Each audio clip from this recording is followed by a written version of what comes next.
District Attorney Sandra Doorley, Sheriff Todd Baxter, New York State Supreme Court Judge Alex Renzi. My name is Chris Chichester. I have never committed a crime. Verification of the fact that I have never committed a crime as a prosecutor in District Attorney's office has never talked. Yet I've been in jail 6 times. How am I in jail once, Sandra Doorley, when a prosecutor doesn't talk in court? This is the Freedom of Information Law, which I'm going to read. I'm demanding yet again, and I've demanded for 18 plus months, the names of my prosecutors' silence. And you, Sandra Doorley, will once again prove that you're corrupt by refusing to disclose the names. What is wrong with you, Sandra Doorley, in refusing to simply disclose the names of my prosecutors? Do you go into the office at 47 South Fitzhugh to work a standard 40-hour work week from 9 to 5, Monday through Friday? Or is your health in such radical decline that you can't even function from an office in the dying city of Rochester, New York?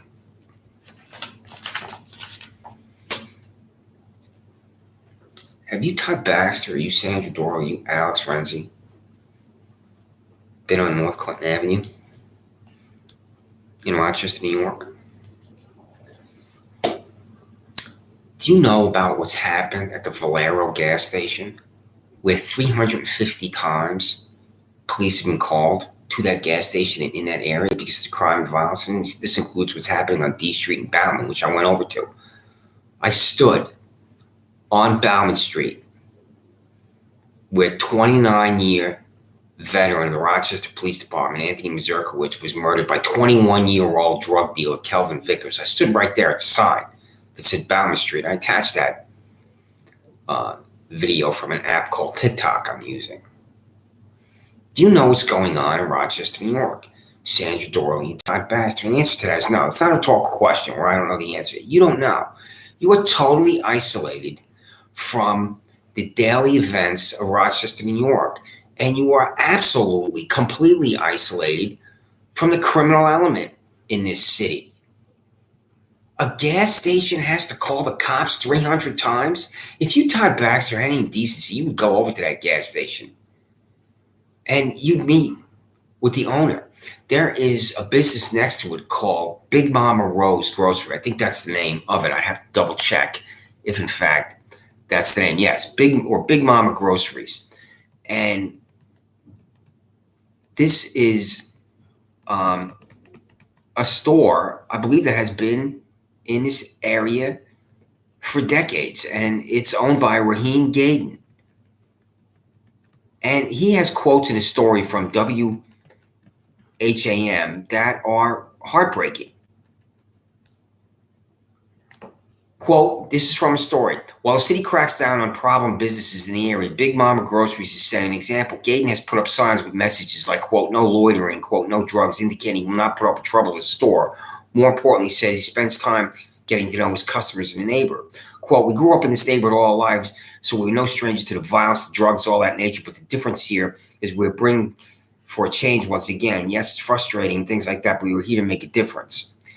Gaydon's store is just a few blocks away from where a 3-year-old child was shot this week by the Valero gas station, where city officials said police have been called close to 350 times a year.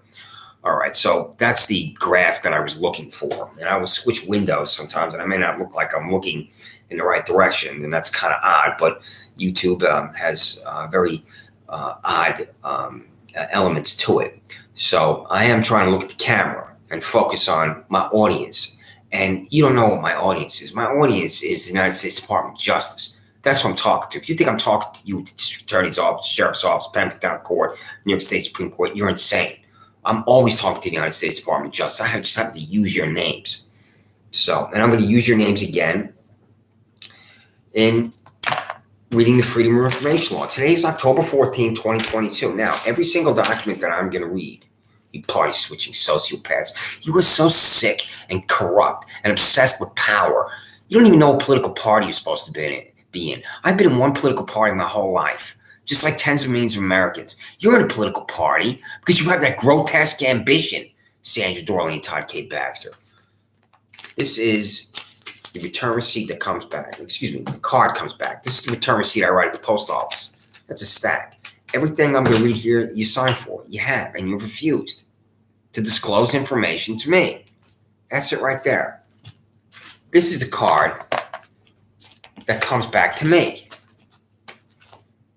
where you're signing for it. I could read these. It would take me 10 minutes, I believe, to read every one here, to figure out the name and when it was signed to get through it. But that's it.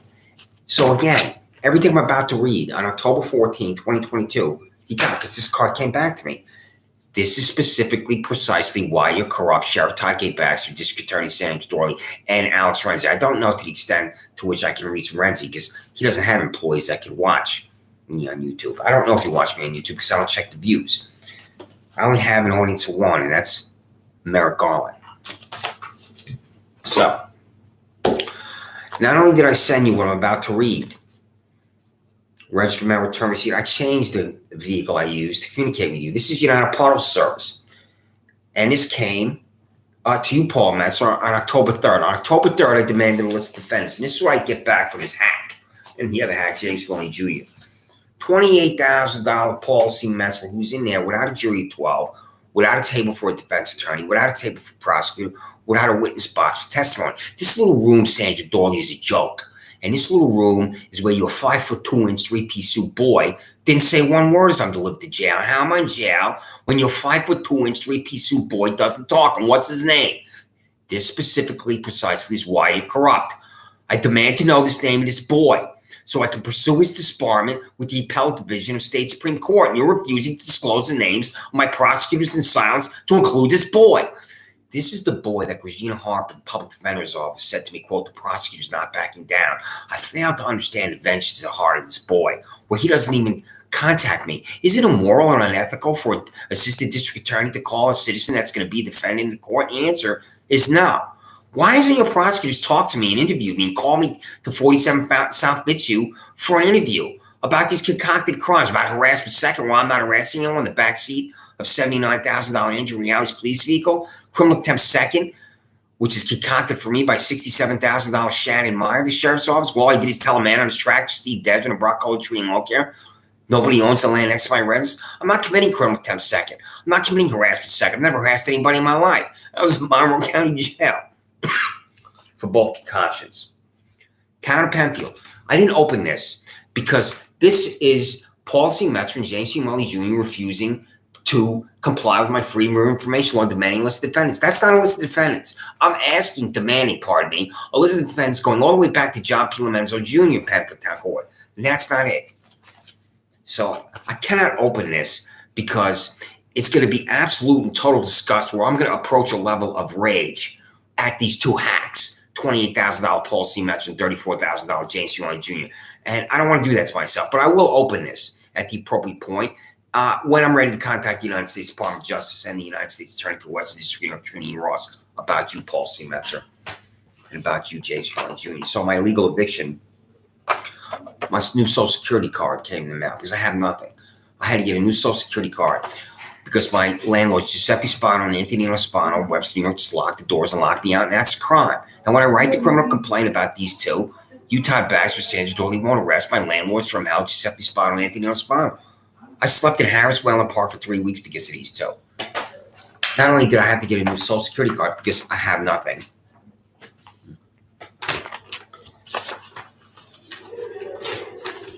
I had to get a new birth certificate.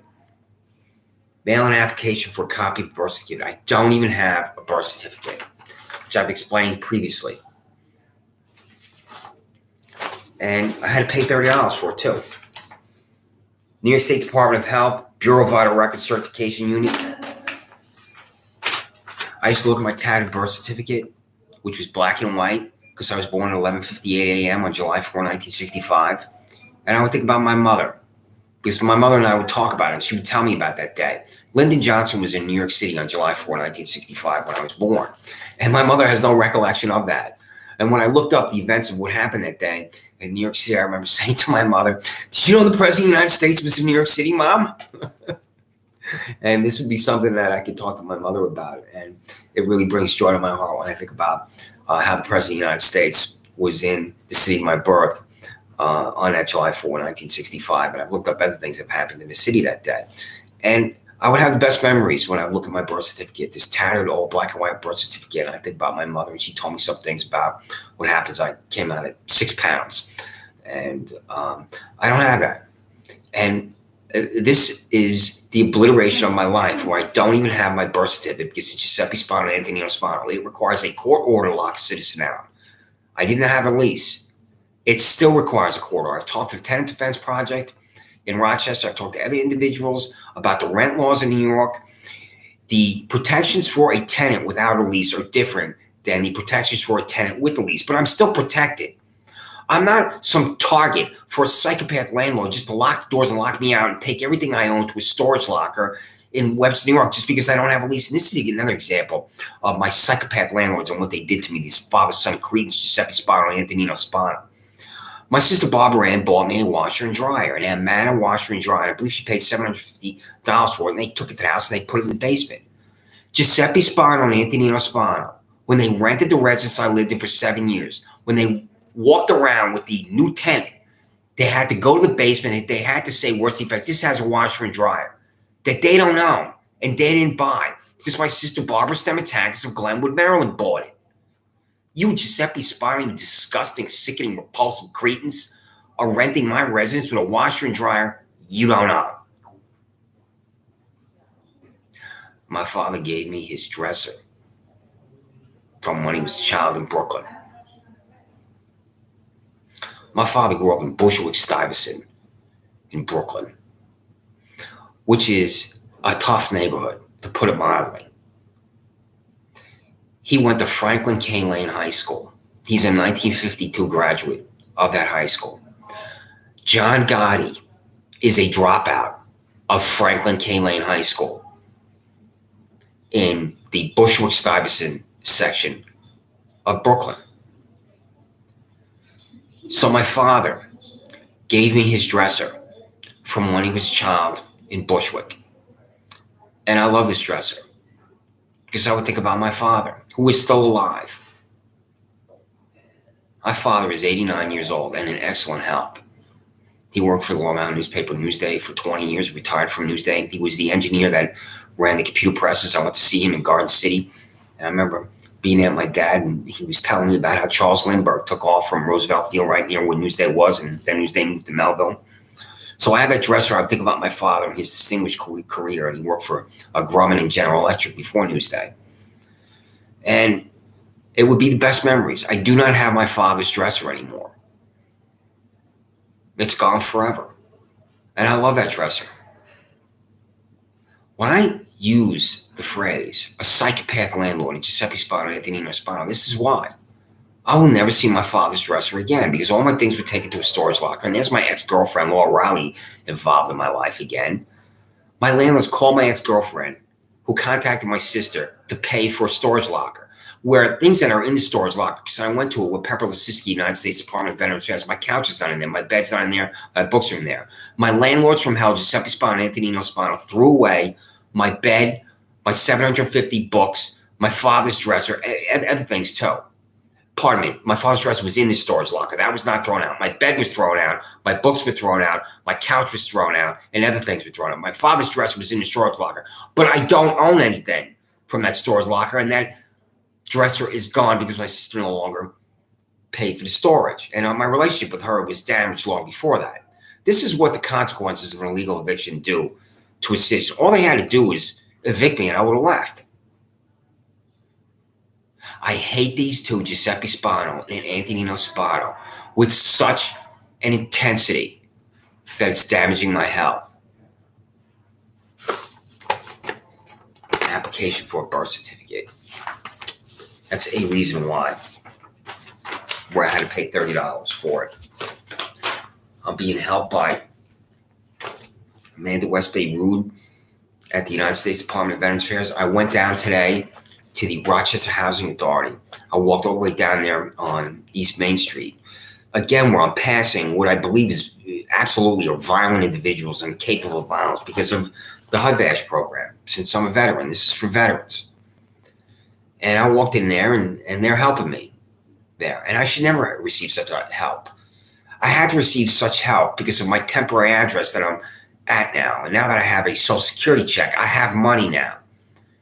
And I'm availing myself to all the resources that accompany being a veteran. And I'm not that special because I'm a veteran. I did my 3 years, I got out. I'm not a 20-year veteran. But I have to avail myself to these services for veterans because I'm a pathetic charity case because of my illegal eviction.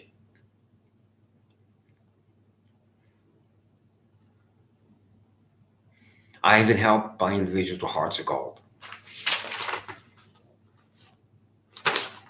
So, what's not in my residence because of my legal eviction? This is not narcissism. This is what happens to a citizen whose life is smashed into a million little pieces. And that's not a stereo when I say that.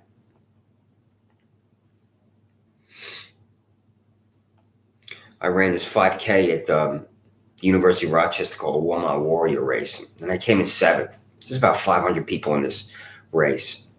And that's me. You can see my name. It says 7th. And first place winner is Brandon Trottier. And I didn't know his name until I looked at that. And I love that since I've been an Islander fan my whole life. I thought about the great Islander Brian Trottier. Well, anyway, this Brandon Trottier, when I lined up for the start of this race, I look to my left, I see a head right here. And I know right away that this is a boy, and this boy's not in high school. This is Brandon Trottier. Because when the race started and the gun went off, Brandon Trottier went right to the lead and won the race. And as I was looking at this right here, which I no longer have, the results of this race, I was in about 30th place, and I remember thinking runners do these odd things to motivate themselves. This boy's not beating me. And I could see him running away with this race. He finished in 19 minutes. I ran, I think, 22 minutes and 30 seconds. But I don't have this anymore, which I would look at. And I remember seeing him at the conclusion of the race along with the other runners and just thinking about what a terrific experience this is my first race in 30 years because I got everything together. 7th place, 22 minutes and 30 seconds, I think. I don't have that. I had that in my residence there. And this is me after the race. I saw these red, white, and blue shorts at Target.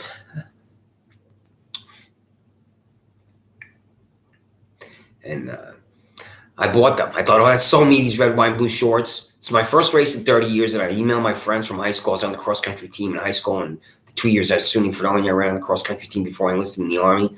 And I don't have that outfit anymore. I had it up on my wall, and I would look at it, and I ran my races subsequently. I don't have that anymore. You will not arrest Giuseppe Spano and Anthony Spano. And the reason why I was able to adopt my dog, a Shih Tzu from Lollipop Farm Humane Society, is I established the character to adopt. I went to Lollipop in 2012 with my ex-girlfriend, Laura Riley. And this is why I say this, because a question that is asked of applicants to adopt a dog, give a dog a home nobody wants it. Have you ever been arrested? And Laura and I answered no, because we lived together in Webster. That's why I was able to adopt this dog, this beautiful little guy, this Shih Tzu, whose name was Alex. And when I was United States Senate staffer, I worked with Alex Heck. Alex sat behind me in the Russell Senate office building. I changed his name to Boom Boom, which is unconventional because one of my favorite fighters of all time is Ray Mancini. My little guy's a champion. He was with me for 8 years. One day, the back window from this repulsive shack at 2033 Penfield Road opens. I'm walking my dog for the 4,000th plus time. They're screaming from this shack. Half an hour later, there's 2 Monroe County Sheriff Office vehicles in front of my residence with Penfield Animal Control. You're demanding my dog, Todd Baxter, based on one complaint? And I've walked my dog the same way for 7 years and 4,000 times. When I attack you and label you as a fanatic, a degenerate, and a sociopath, party-switching skinhead Todd Baxter from hell, this is a reason why. Do you know the telephone exists at your Jonestown, that is the Monroe County Sheriff's Office, where you just call me and say, we got a complaint about you walking your dog, so let's talk about this complaint. There you are demanding my dog. This is a vicious confrontation at my front door where I say to your employees, Todd K. Baxter, you'll have to kill me to take my little guy from me. And this is the way dog owners are. There are 60 million dog owners in the United States of America. I don't know a single dog owner that's going to surrender their dog to the fanatical cops when all they're doing is walking their dog the same way for years. This is why you're in Jonestown. This is why you're corrupt. This is why you're a fanatic. Your 2 employees standing there at my front door demanding my dog on one phone call? What is wrong with you? Why do you have that hatred of the heart at the Monroe County Sheriff's Office, Todd Baxter?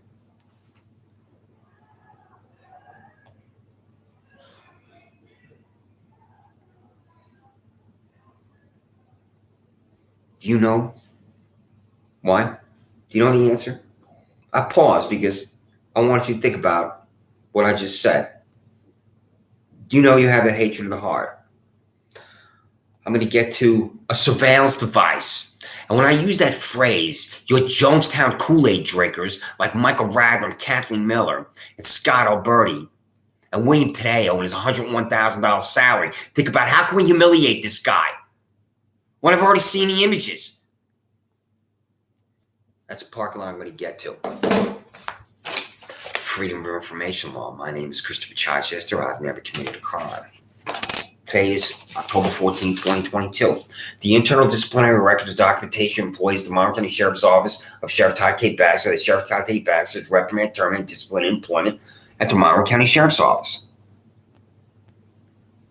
You, Todd Baxter, are a veteran. I believe that you served as a master sergeant. I don't know if you still serve, but the last time I read your biography, it reported that you were an E8, which is a master sergeant. So you know about the Article 15, the UCMJ. And one of my responsibilities as a 75 Bravo was to do the paperwork for the Article 15 for the colonel, where at the unit I was at, and I also sat in on the courts martial. So I had been in the disciplinary process 30 plus years ago when I was a young man. I was only in the Army from the time I was 19 to 22. But that was my job. And that's why I wrote this FOIL for you and the district attorney's office. What's the disciplinary process? I believe you don't have one. Brandon Gadis, your employee, is out there committing robberies on Ladder Road in Rochester, and you fired him. But was he disciplined before it? When someone gets to the point in the sheriff's office to commit a real crime such as robbery, there are these so-called warning signs. Was Brandon Gadis, the Monroe County Sheriff's Office, disciplined in any way prior to your termination of his employment? This psychopath, the last name Siemens, walked into the Penfield Public Library, ran at me, slammed his left arm at the side of my head. I fell backwards and my head hit the ceramic tile floor. Do you know who I'm talking about, this Siemens? Because I've seen him subsequently.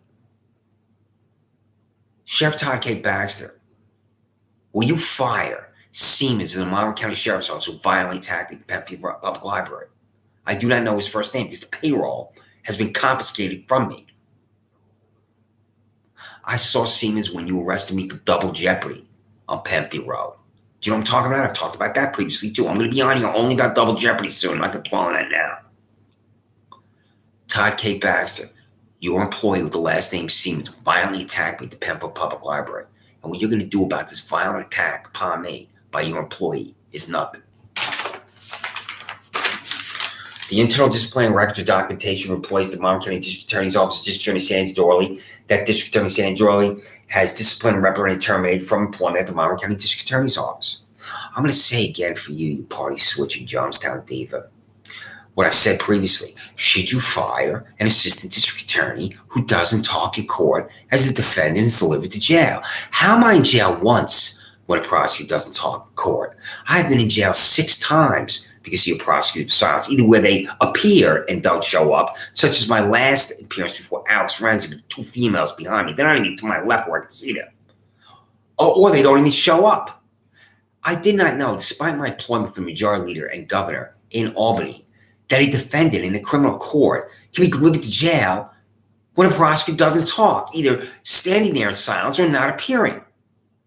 Sandra Doorley, how do you explain to the employees at the United States Department of Justice that 1, I'm being delivered to jail without a prosecutor talking in court, and 2, you're refusing to disclose the names of my prosecutors? This specifically, precisely is why you're corrupt. Sandra Doorley of Webster, New York. You don't even live in the city that houses your district attorney's office, which is Rochester, New York. Isn't that right? And why is that?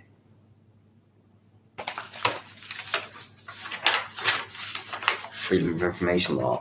The names and salaries of every public employee at the Monmouth County Sheriff's Office, Sheriff Todd Baxter. What's not to understand? On one page of the payroll, you party switching fraud and stooge. You had your 10 plus employees that paid $100,000. This includes $131,000 Corey Brown. Do you pay Corey Brown money that exceeds your $132,000 salary, Todd Baxter, with overtime? I'm going to get to that. And you'll refuse to answer because you're corrupt.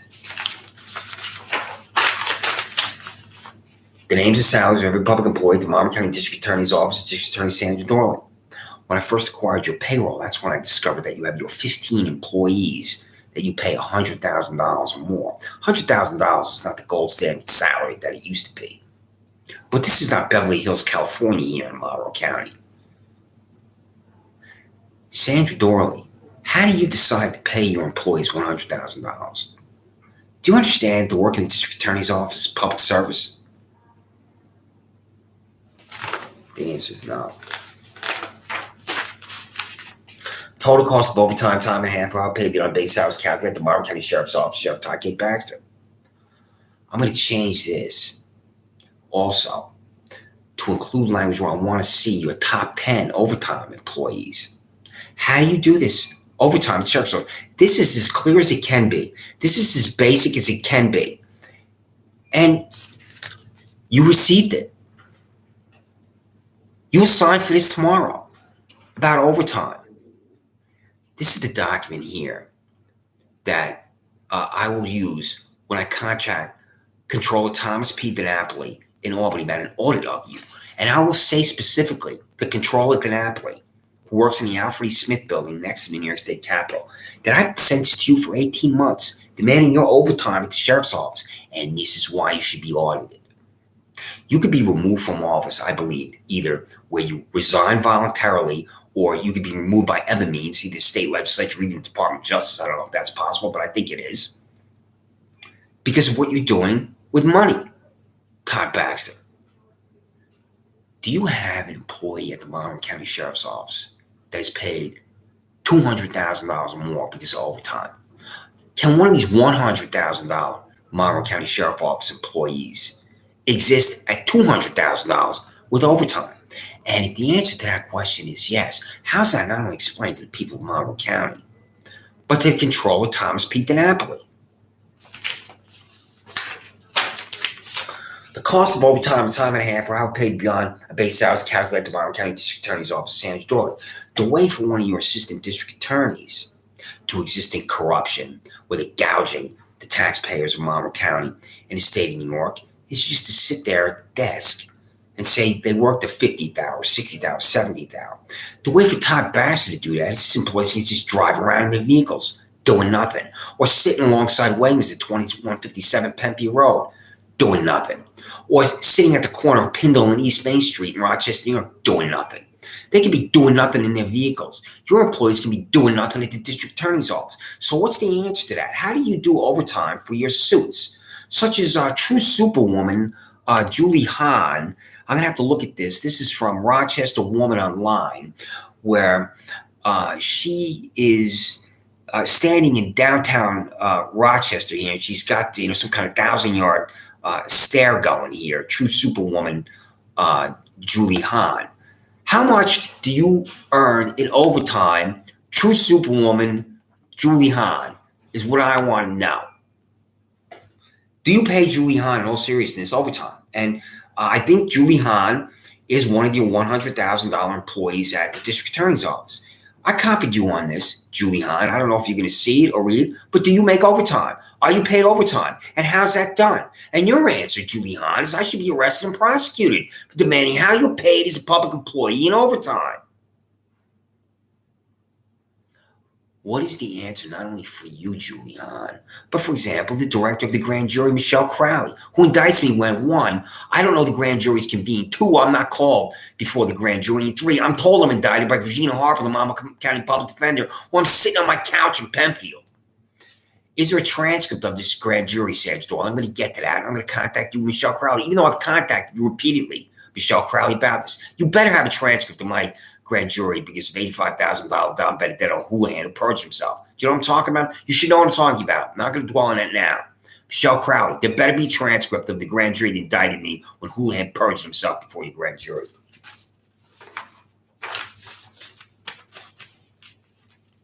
Kathleen Miller, I believe that you do work at 130 South Plymouth Avenue, but I can have that incorrect. I don't know where you work, but you're a female employee of the Monroe County Sheriff's Office. What's your experience with the male employees? As you understand the term sexual harassment, have you, Kathleen Miller, been sexually harassed at the Monroe County Sheriff's Office? What's the answer? Do you know female employees at the Monroe County Sheriff's Office that have been sexually harassed? It is a broad general term, and I have defined it. I'm not going to do that again because it's time consuming and I'm at 30 minutes already. But you know what I'm talking about, Kathleen Miller. Is there sexual harassment at the Monroe County Sheriff's Office, Kathleen Miller? If you had to answer a simple yes or no, what's your answer? The cost of taxpayers for Monroe County Sheriff Todd Baxter spent taxpayer dollars to settle employment-related discrimination lawsuits, fair to comply with Title VII of the Civil Rights Act of 1964. Sexual harassment for a Monroe County Sheriff's Office in uniform is perhaps different than sexual harassment for a assistant district attorney in an office, because you're not outside doing the job, and different things can happen outside as far as sexual harassment and law enforcement. You're right there next to the water cooler.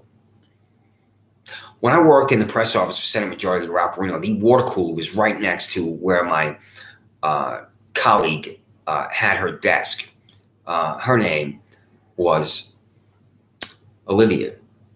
And one day, I'm sitting there, and an older man came up to her and put his hands on her neck and began to rub her neck. And I looked at this nauseating spectacle, this older man with this gray hair rubbing the neck of my colleague Olivia. And he walked away, and she was frozen on her desk. She sat there, and I'll never forget the effect that this had on her. The way this man placed his hands on her was rubbing her, and it was absolutely disgusting and sickening. This is different, forcible touching, than being under siege with no, where a male employee is constantly asking a female employee to go out, go on a date, and do something after work. Let's have a drink. Let's go to a movie. Let's do this. Let's go to a rock concert, something like that. So, what's the climate like at the district attorney's office as far as sexual harassment? Julie Hahn at the district attorney's office. Michelle Crowley at the district attorney's office. What is it? Are you aware of sexual harassment as you understand the term at the Monroe County District Attorney's Office? Has Sandra Doorley ever been informed of sexual harassment at the District Attorney's Office? Have you settled lawsuits about it? Julie Hahn, true superwoman. Julie Hahn, who is a mother of 4 children. 2. True superwoman, Julie Hahn. What would you think, true superwoman, Julie Hahn, if your children grew up, if you have daughters, and your daughters are being sexually harassed at the office, and the boss is doing nothing about it? Because what Sandra Doorley's doing, when I'm demanding to know if there's sexual harassment at the district attorney's office, is nothing.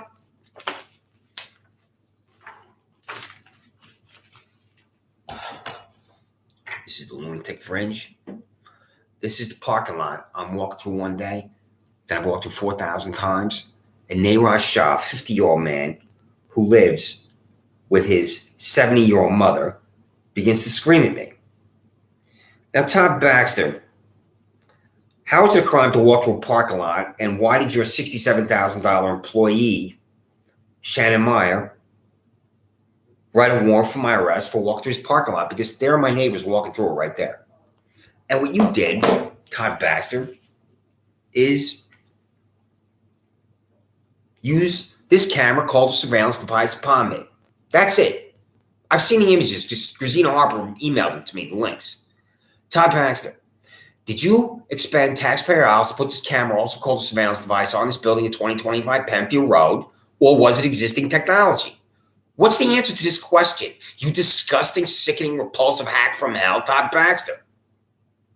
That's a surveillance device. And you're calling Lindsey Barron, the Monroe County Office of Mental Health, to come to my residence when I've been on this contraption? I walk outside one day to tell Steve Debson and Brock Hole, Tree and Lawn Care that nobody owns the land next to my residence. I walk back in my residence. That's not a crime, Todd Baxter. $67,000 Shannon Meyer runs to my backyard, falls down on her face. 5 other your psychopaths are out my front door. There's a pounding on my front door. I answer the door. I say, what's the problem? I'm walking on my front lawn. The handcuffs go on. I'm surrounded. I'm taken to your Monroe County Jail. I'm handcuffed inside the holding cell. I urinate on myself. And that's when the Monroe County Sheriff Office employee came to the jail cell I'm in as I'm sitting in my own urine, and he says, I want to show you something. And that's when he showed me the video image of me being outside. That's why I know my right arm was moving. And that's why I know you bought me a surveillance device, Todd K. Baxter, Monroe County, New York. Freedom of Information Law. The cost of a surveillance device purchased with taxpayer dollars by Monroe County Sheriff Todd K. Baxter of Dixville building at 2025 Penfield Road to monitor if Christopher Child says 26 Sandra Farm Drive walks through the parking lot next to the building. Lunatic fringe. There my neighbors walk through the parking lot. How you possibly employ this $67,000 Shannon Meyer is astonishing. Also, coming to my residence to demand my dog. I've dwelled on that. I'm not going to do that anymore today. I don't have a photograph because I talked about the photograph and it's time consuming. But you took a picture of your 10 employees underwater in the pool. I'm going to get the photograph and talk only about this for 20, 25 minutes in a separate link because you're a joke. In taking this photograph of your employees underwater in this pool. I talked about this previously. How much did you pay for it? Was it a private event? What's the answer? You refused the answer. Todd K. Baxter. This specifically, precisely, is why you're corrupt. The cost of taxpayers for a photography session approved by Monroe County Sheriff Todd K. Baxter. Photograph 10 Monroe County Sheriff Office employees underwater in the pool.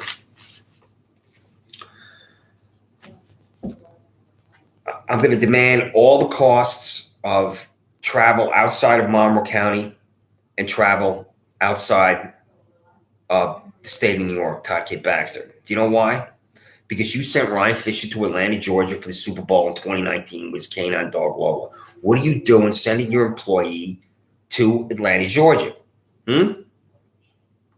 I've said this to you over and over and over. I'm looking for the photograph. I can't find it.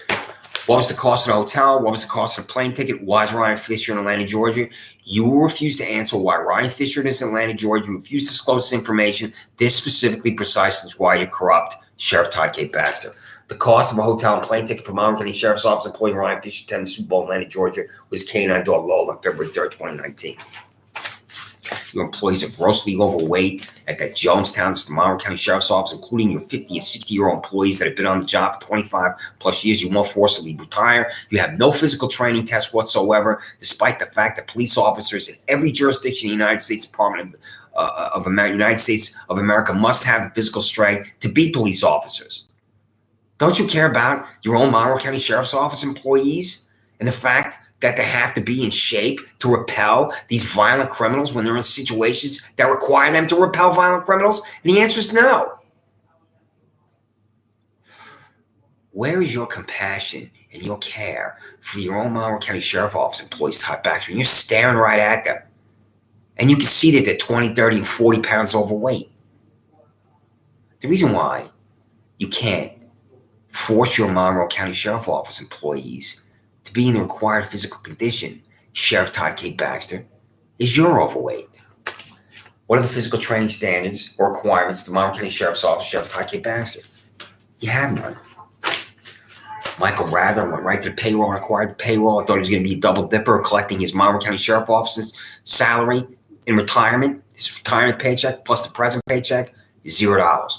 Is Michael Rather paid private money to work the Monroe County Sheriff's Office? Well, when did you rehire him? At $0, and you refuse to answer. This specifically, precisely, is why you're corrupt. You have a $0 employee. I demand to know if he's being paid private money. I also demand to know the day that you brought him back to work at the sheriff's office. This is what I'm going to tell Controller Thomas P. DiNapoli about you. Are you going to tell the controller no when I demand that the controller ask you about your employee, Michael Radler? There's no accountability for you. You do whatever you want with taxpayer dollars. Freedom of Information. A day and year, Monroe County Sheriff Todd K. Baxter rehired Michael Rather after his 20-year career with the Monroe County Sheriff's Office ended. Who's at your jail? You are such a feckless incompetent, such a buffoon and stooge. You do not separate your non-violent inmates from the violent inmates. I'm in there with a man charged with murder, a monstrous 6'8", 300-pound man whose picture I subsequently saw in the Democratic Chronicle. I'm in there with the rapists, the gang members. I'm in there with the most heinous individuals I've ever been around in my life. as an innocent man, where a prosecutor doesn't talk court. So who was I in there with? What's the name and the charge? And you refused to answer. This specifically, precisely, is why you're corrupt. The name and charge of every inmate in Monroe County Sheriff Todd K. Baxter's Monroe County Jail from January 1, 2018 to October 14, 2022. Why do you think I use those dates, you party-switching stooge? Because at your Nuremberg rally that you had on January 1, 2018, your first day in office, Todd K. Baxter, until today, October 14, 2022, is how I demanded information. 3 names, Sandra Doorley. These are my prosecutors of silence. You're going to refuse even though you signed for this today. It's coming in the mail tomorrow. What are the names of my prosecutors of silence? You will refuse to disclose these names. Freedom of information law. Documentation for the case of Christopher Child for John P. Lomenzo Jr. in Pemberton Court. What's the name of the prosecutor, Sandra Doorley? Total silence. The documentation for the case of Christopher Child for Paul C. Metro in Pemberton Court. What is the name of the prosecutor, Sandra Doorley? Total silence. The documentation for the case of Christopher Child for Alex Renzi in New York State Supreme Court. What is the name of the prosecutor, Sandra Doorley? Total silence. How did you pick this guy, Alex Renzi, for me? This is what I will write to your two. I think these are the 2 females because they were behind me. The last time I was in front of Alex Renzi, your 2 females were behind me. Are these the 2 that are just forcing me to go into New York State Supreme Court so he could declare me guilty? And where's my due process? What are their names? These are 2 females from the district attorney's office who were standing behind me in my last appearance before Alex Renzi, where I believe I'm now finished and done, where I'm not, because I will be back in court. I will be back in jail because of what I'm doing to you here on YouTube. So what are the names of these 2 prosecutors? These 2 females that stood behind me in Alex Renzi's New York State Supreme Court. This specifically, precisely, is why you're corrupt, Sandra Doorley, where your taxpayer-supported assistant district attorneys are behind me, assigned to my cases. I demanded to know the names, and you will refuse. So Paul C. Metzler, this is not a list of defendants in Pemberton Court because I'm demanding a list of defendants going all the way back to John P. Lomenzo Jr. This is you telling me to have sex with myself. I haven't opened this yet because to open this Paul C. Metzler and James P. Milley Jr. on Penfield Town Court requires equanimity from me. And I have nothing but disgust at your sick existence, Paul C. Metzler and James P. Milley Jr. So that's why I haven't opened this yet. But I know it's not in there, and that's a list of defendants in Pemberton Court. So here it is again. You're going to get this registered mail return receipt on Saturday or Monday. This right here, you will sign for this, and you will still refuse. This precisely, specifically, is why you're corrupt, Paul C. Metzler. Every single defendant in there in Penfield Town Court, including a cashier I knew at Wegmans, is in there. Paul C. Metzler, do you know a courtroom is a public proceeding, and I'm demanding a list of defendants before you? Do you understand? You function at your age of 70 plus years old. You sickening hack widow. A list of defendants in Penfield Town Court for Paul C. Metzler. You refuse. This is why you call Paul C. Metzler. A list of defendants in Penfield Town Court for James Milley Jr. This is why you refuse James Milley Jr. This will include the name Jermaine Bettman. Do you know what I'm talking about, James Milley Jr.? Because I've been on TikTok about you and Jermaine Bettman. And I've been on YouTube about you and Jermaine Bettman. And I do not know the name of the prosecutor. Pardon me. I do know the name of the prosecutor assigned to Bettman's appearance before you, James Milley Jr. It's Jessica Wagner. So Jessica Wagner, District Attorney's Office, negotiated a deal to let this violent Doug, Jermaine L. Bettman, walk right out the door. And I've been in contact with Sandra Doorley about when this happened. He violently attacks me. My head snaps back. And then Bettman, this violent criminal, has to appear before you. And I'm ordered out of the courtroom when I received the subpoena. Because it's a deal between Jessica Wagner, District Attorney's Office, you, James Milley Jr., to let this violent criminal Doug Jermaine Bettman walk right out the door. You embrace violence, James Milley Jr. Send me a list of your defense. And that includes now retired John P. Lomenzo Jr. List of defendants in Pemberton Court for John P. Lomenzo Jr. This will include Daniel Glaus III. Even though this hack knows the family of Daniel Glaus III, this accused rapist, he doesn't recuse himself in the appearance of Daniel Glaus III. And I've been in contact with him, and maybe he moved to Florida or he's dead, because it says John P. Lomenzo Jr., 4 Forest Grove Court, and returned to sender, not to Sandra. So I don't know where he went. Perhaps hell, because that's where he should be. So illicit defendants were John P. Lomenzo Jr. And finally, he'll also refuse illicit defendants in New York State Supreme Court for Alex Renzi. How does Alex Renzi explain to the United States Department of Justice as a New York State Supreme Court judge that I'm demanding illicit defendants in his courtroom he's refusing? So everything I just read there, every single foil, right here, October 14, 2022, you got it. Because that says District Attorney Sandra Doorley, that says Alex Renzi, and that says Todd Baxter. And you received it previously because that's United Parcel Service. Well, you got it. You received it previously. That's tracking numbers. You got it. What's not to understand? And you do fail to understand because you're corrupt. This stack of cards. Everything I just read, you received because that's the return receipt. And this here is where you signed for. For example, this came back to me. Everything there, I don't know this date. This is October 3rd. Everything I just read, M. Farrelly signed for. I'm not going to read all these. Everything I just read there on October 3rd, M. Mikens signed for Alex Renzi. And everything I just read there on October 3rd, it just says District Attorney. It doesn't even have the name. But this one here says, this is September 23rd. It says RSP. So everything I just read, you signed for. Because these are the cards. When you demand information, Todd Baxter, Sandra Doorley, you better receive that information. I'm demanding information from you, and you're refusing to disclose it. This is why you're corrupt. I have never encountered corruption, fanaticism, buffoonery, like the corruption, fanaticism, buffoonery I see, like when your employees are driving right by Wegmans. I've showed that repeatedly. So, you will not fire $67,000 Shannon Meyer for concocting crime for me for walking through this parking lot. You will not fire $79,000 Andrew Reale for arrest. Second, I'm not arresting anyone. I'm violently attacked. You will not fire $85,000 Don Benedetto for chasing me up on my back porch, concocting attempted felony assault for me, which I'm told doesn't even exist. It's not even a crime. You will not fire Houlihan for perjuring himself for the grand jury where he lied and said I swung a hammer into my back porch. And what doesn't occur to you, you 1984 delusional stooge Todd Baxter, is what's Houlihan doing on my back porch because I'm being stalked in Penfield. You will not fire Siemens for violently attacking me. You will not fire $91,000 Lee LaRoque for being in my residence with a document that's not a search warrant. I'm going to be on here soon again. Just about $91,000 Lee LaRoque. I'm going to put her name on YouTube about how she took my property. She tore my residence apart. She went nuts. She went crazy. You disgusting, sickening, vile, repulsive Jonestown Kool-Aid drinker. Lee LaRoque, where's my Chromebook?